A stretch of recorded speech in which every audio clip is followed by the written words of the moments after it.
everyone. Good to see a full house. Thank you all for coming. I've just come from the Toronto Film Festival offices where we're busy trying to measure art. It's what we do. It can be complicated sometimes. Is this 3-hour film from Portugal better than this 3-hour film from Serbia? Is it a problem if there are more films from Colombia than Peru? We think about these things all the time. We try to put a balanced film festival together so that there is something for everyone, and something for everyone in this city. It's a very complex city to program for. A city, as I think all of you know, that's incredibly diverse, lots of different people, lots of different interests, lots of different communities in the city. And I think the idea that I want to talk about today stems from that. It's only partly about films in the film festival, and it's more about how culture and art connects and engages with the city of Toronto. So in doing what I do and the team back at the Film Festival office do, really what we've spent a lot of time thinking about is where you live, where all of you live. So the first thing I want you to do is think about where you live. Think about your street, your neighbors, your social circle, the people you hang out with, the people you invite over to barbecues, the people whose houses you go out to, coffee shop in your neighborhood, that kind of thing, the park. And now think about where you work or where you go to school. Maybe where you eat lunch at work. If you're like most people in Toronto, the path you take from where you work to where you live is a corridor, kind of a corridor from multicultural, diverse Toronto back to what is often known as an ethnic enclave. A place where most of the people you hang with look and sound a lot like each other and maybe look a lot like you as well. So what is an ethnic enclave? It's a concentration of people defined by shared ethnic heritage that's significantly greater than the general population. The way I like to think about it is if you imagine yourself standing on the subway platform at Yonge and Bloor, either north-south or east-west, doesn't matter. Imagine yourself standing at that platform, look at all the people passing by, hundreds of people every minute sometimes, and compare that to your neighborhood and your street. How close does that subway platform connect to your own street? I think for most of us there's a pretty significant difference because there's very few neighborhoods that actually look like the subway platform at Yonge and Bloor, because that is really the true picture of Toronto, or a much more accurate picture of the diversity of Toronto. Most of the neighborhoods are balkanized, separated. So these ethnic enclaves, they're a concentration of people defined by shared ethnic heritage that's significantly greater than the general population. These neighborhoods have services that are targeted to that ethnic concentration, the shops, the schools, the religious institutions. And what's important, and especially in a city like Toronto, is to remember that these are not ghettos. These are not forced separations, forced neighborhoods. This is not necessarily, at least in most cases, a place where people have to live because they've got no other choice. These are chosen neighborhoods. Most of us choose to live in Toronto's ethnic enclaves. I think we know some of them because we hear them written about. We see them written about and talked about a lot in the media. Brampton, for instance, as an ethnic enclave for South Asians, and especially for the Punjabi Canadian community. Markham has become an ethnic enclave for Chinese Canadians. Bathurst and Lawrence, an ethnic enclave for Jews in Toronto. Woodbridge, Forest Hill, Jane and Finch. These aren't just place names, but they actually carry with them an ethnic identity. I think when you hear those names, you kind of know who lives there, or you imagine, even if you've never been to these neighborhoods, you imagine what they look and feel like and who lives there. They're names with cultural meaning. But here's the part you don't hear about quite as much. If Brampton is an ethnic enclave, what about Rosedale? What about Bayview and Lawrence? What about Liberty Village? What about neighborhoods where the homes, the restaurants, and the shops are not just more diverse in the sort of classic term of the word, but actually whiter than the subway platform at Yonge and Bloor? You can imagine that place. You can imagine the places that we go for our government services, this passport office, the place where you get your driver's license. Those are the places where you actually encounter the true diversity of the city. But in these neighborhoods, not so much. And at a certain point, it dawned on me that most of us in the city actually live in ethnic enclaves. The city itself is incredibly mixed, but that mixing happens more often where we work and in our schools and our public transit than it does where we live. Most of us have chosen, whether it's conscious or not, to live grouped by our language and our culture. And the further out in the suburbs you go, the more you see that. Those enclaves become more and more apparent. And there are actually also mini enclaves in downtown Toronto. You think about the kind of the hipster stretch on Ossington and Dundas West, primarily kind of white middle class, upper middle class young people. A Spadina condo building, probably not far from here, down City Place, that's maybe primarily Asian. And again, there is a sense that we have maybe wandered, slept-walked into these divisions within the city. So what does that mean? What does it mean for a city like Toronto? Well, for one thing, ethnic enclaves might actually be a good thing. There have been several academic studies that show that immigrants use them to smooth entry into the new culture. People can find the food that they know from back home, the traditions they're used to, people they know, the language that they speak, all of those kinds of things can be found in some of these enclaves in a way that they can't be found in the general population. So in a way, it makes sense that people gravitate towards these enclaves, and in most cases, people don't stay more than one generation.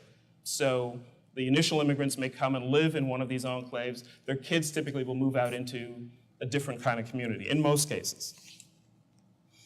So part of the reason that Toronto has been as successful at absorbing so many immigrants may be because we have these thriving enclaves. There's nobody trying to force people to integrate, to break up these enclaves. There are no policies that dictate where you can live or can't live in Toronto. There are many cities in the world where there actually are those policies, where depending on what your background is, you might be forced to live in a certain place. Many cities in Asia, certain parts of Europe have done that to try to force integration. But we don't do that here. So these enclaves are not going to get broken up, but they do evolve.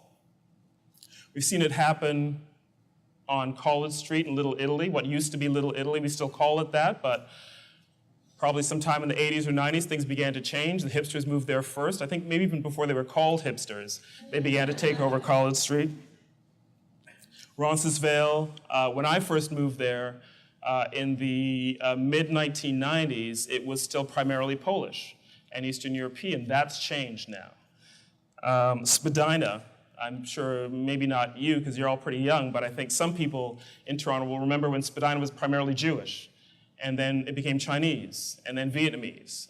And the Chinese community has, for the most part, commercially moved out to other parts of the city. So these enclaves evolve over time. They're constantly changing. Part of the way they evolve is economics. Immigrants get richer if they're lucky and they work hard in Toronto.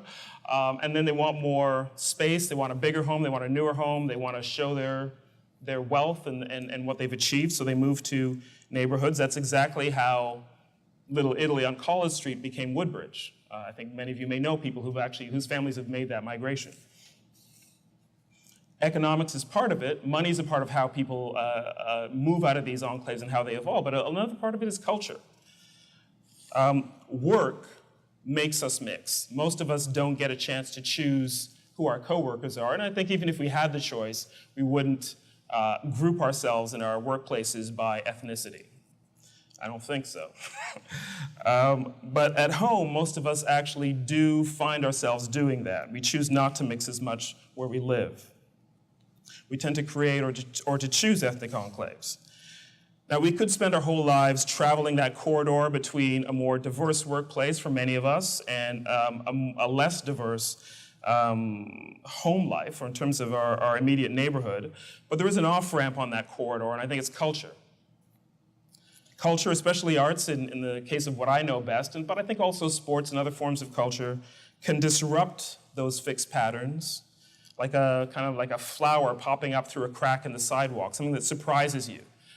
And I know a guy who's a pretty prominent filmmaker in Canada. He's from an immigrant family, from a very cosmopolitan background, and culturally he and his wife are European. They know and enjoy the finest in European cinema and literature and art. If I say more, you're probably going to guess who it is.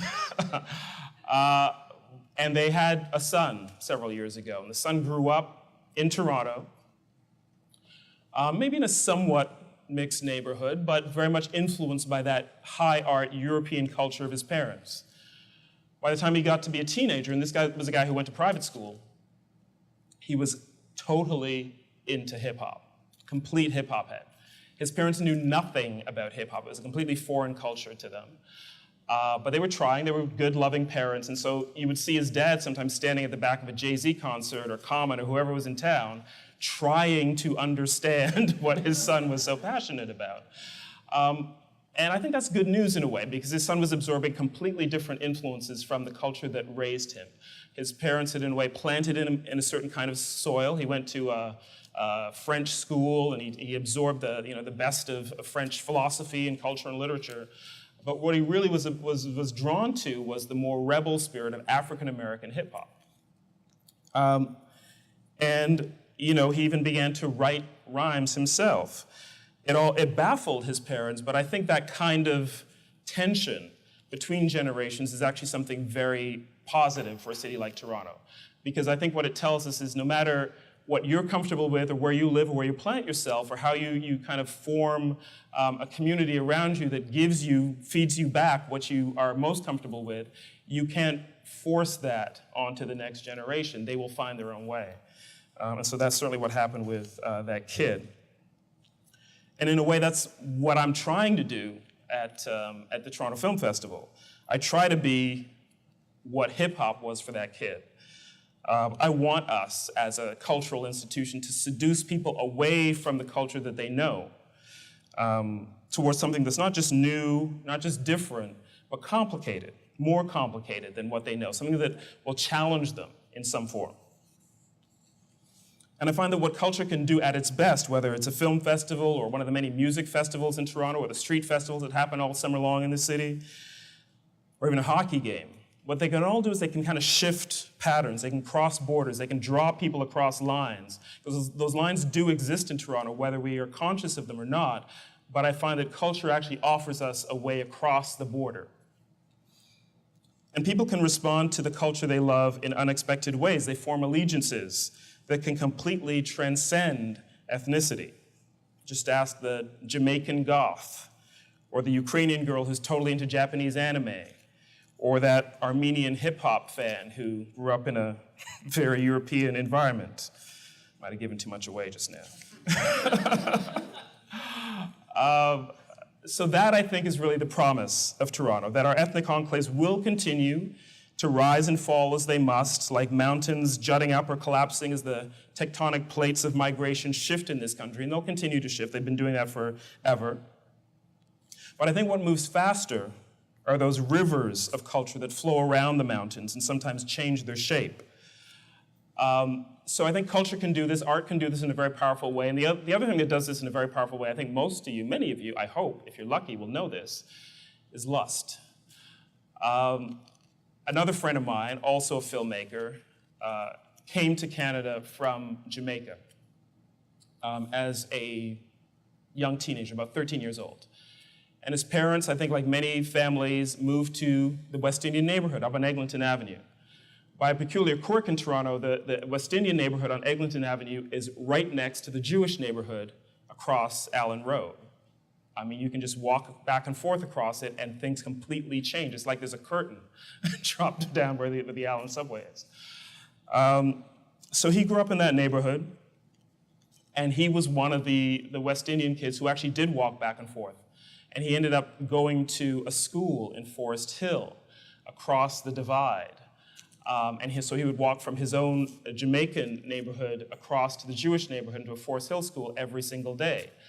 And because he was doing this when hormones were at their height, he began to become attracted to the Jewish girls in his school in Forest Hill.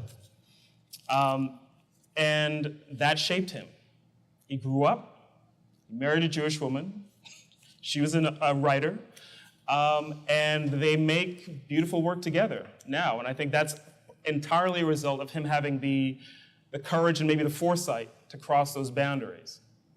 It can happen in many different ways. Lust is a powerful motivator. I think art is the other powerful motivator. And in my case, that's, I think, what I'm trying to do, because there's not much I can do about lust. So I'll leave it there. Thank you.